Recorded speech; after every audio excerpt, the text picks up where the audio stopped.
Yeah ఇదిగో ఈ భారాలన్నీ నీవే నీవే ప్రభువా. నా పనుల భారము నీదే, నా ఆరోగ్య భారము నీదే, నా కుటుంబ భారము నీదే, నా సేవా భారము నీదే. చాలామంది సేవకులు అంటారు, అన్న సేవ భారం అయిపోయింది. సేవ భారంగానే ఉంటుంది. మరి ఆయన ఏమంటాడు, నా కాడి మీరు ఎత్తుకోండి అంటాడు. ఎత్తుకుని అది సులువుగా తేలికగా చేసే బాధ్యత నాది అంటాడు. నువ్వేం సేవకులు ఏం అడగరంటే దేవుణ్ణి, ప్రభువా ఈ కాడిని సులువుగా చేయని అడగాలి దేవుడిని. దేవుడికి స్తోత్రం.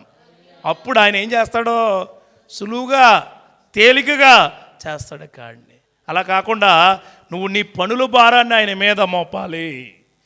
ఈ భారం నాది కదా, ఎవరిదే? ఇదే. ఈ భారం నీది. అప్పుల భారాలు ఉంటాయి, దేవుడికి ఎందుకులేండి మళ్ళీ అవి అంటించడం ఏంటడా? అప్పుల భారాలు దేవుడికి చెప్పాలా, ప్రభువా నా కుటుంబము అప్పుల్లో కూరుకుపోయింది, ఈ భారము నీదే, ఈ భారము తీసే కృప నాకు దయచే అని అడగాలి.